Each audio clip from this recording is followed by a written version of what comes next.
Good morning, everyone. Good morning, Rabbi. We are learning Mishnah is Erevin, Parak Ches, chapter 8, Mishnah Ches, Mishnah 8. Okay. Guzuz Tirashi Lamayla Min Hamayim. You have a balcony above water.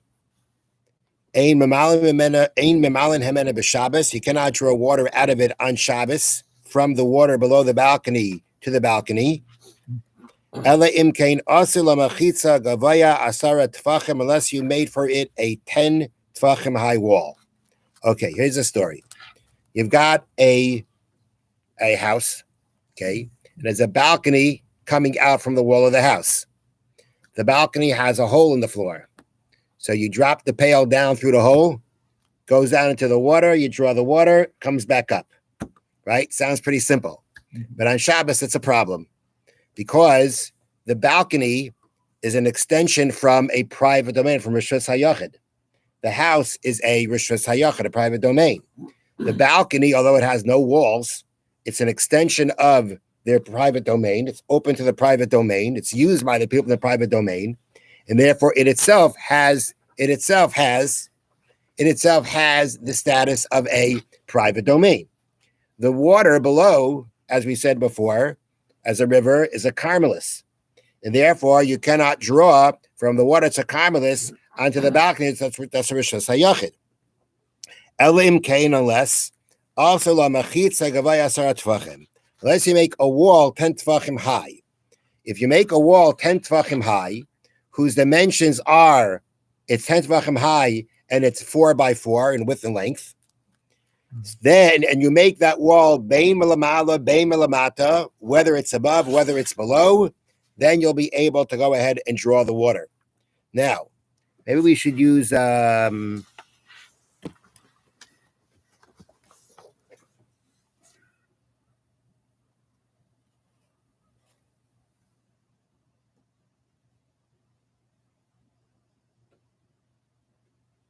that's a different picture.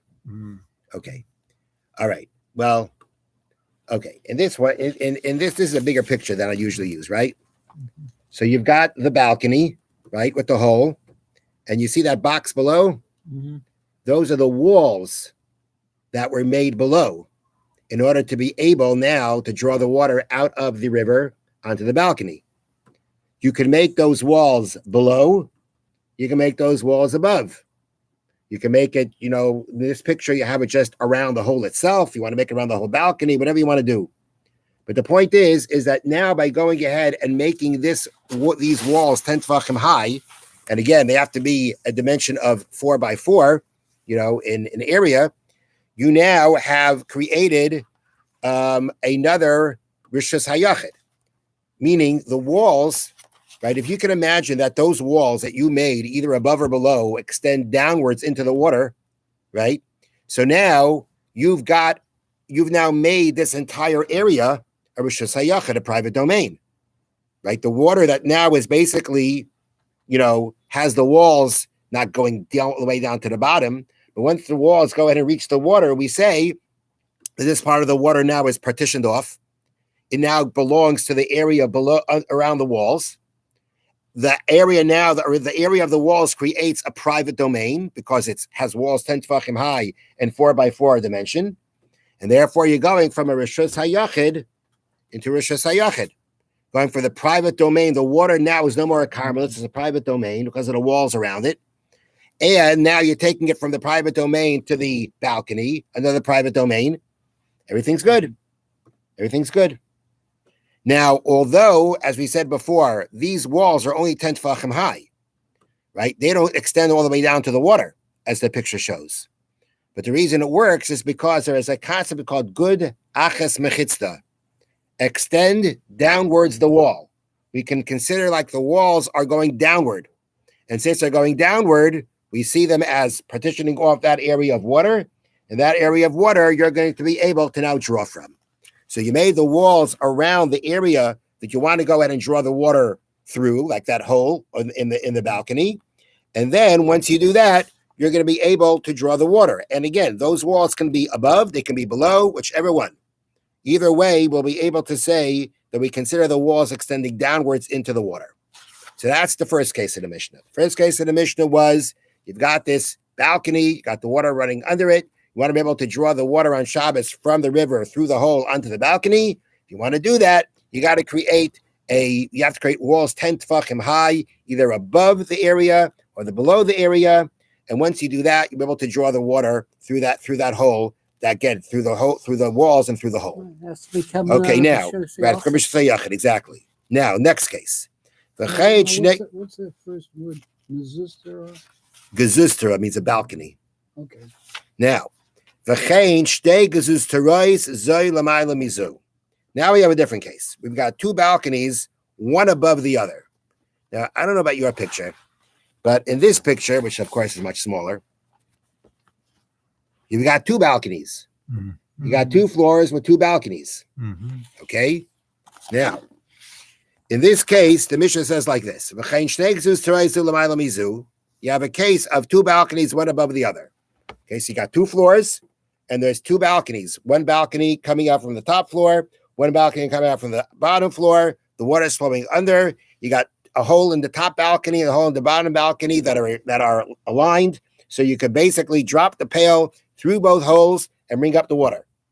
Okay, this is going to be used. This is meant to be used by both the people on the upper floor and the bottom floor. Okay, but now here's the issue. Now again,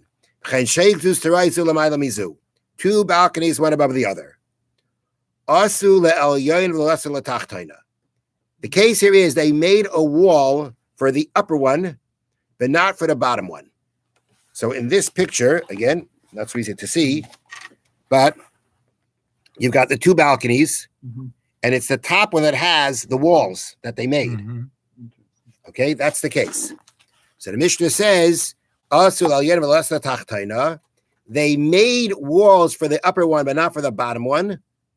Shteyan asurais, they are both forbidden to use this. They're both going to be forbidden to be able to use this. Both going to be forbidden to draw water.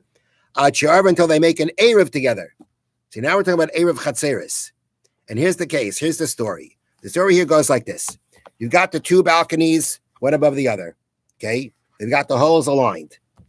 Now we say, if you want to be able to draw the water on Shabbos, you got to make those walls.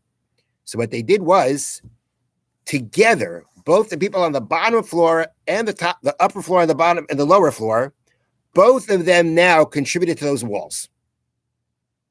Those walls made on the upper floor, both the people of the upper floor and the lower floor made those walls together.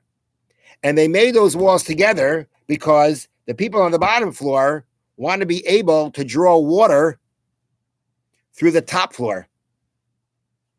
That's what they want to do, right? There's only so much money. We don't got enough money to go in and make walls for both floors. So we made a floor together. They made a floor for the. They made the walls for the upper floor, and they made the walls for the upper floor together. So then on Shabbos, the people on the bottom floor, they'll go upstairs, draw the water through the upper floor balcony, and then take it downstairs. Okay. Now the thing is that by now doing this, what they've created is we have to now look at this balcony with its walls as its own. You have the private area, the private house that leads onto the balcony. The balcony now is used by more than the people who live up there. It's also used by the people downstairs. That's like a chutzner, like a courtyard used by different people. And if it's a courtyard, there's different people, no one can use it unless they make an Erev Chatzeris.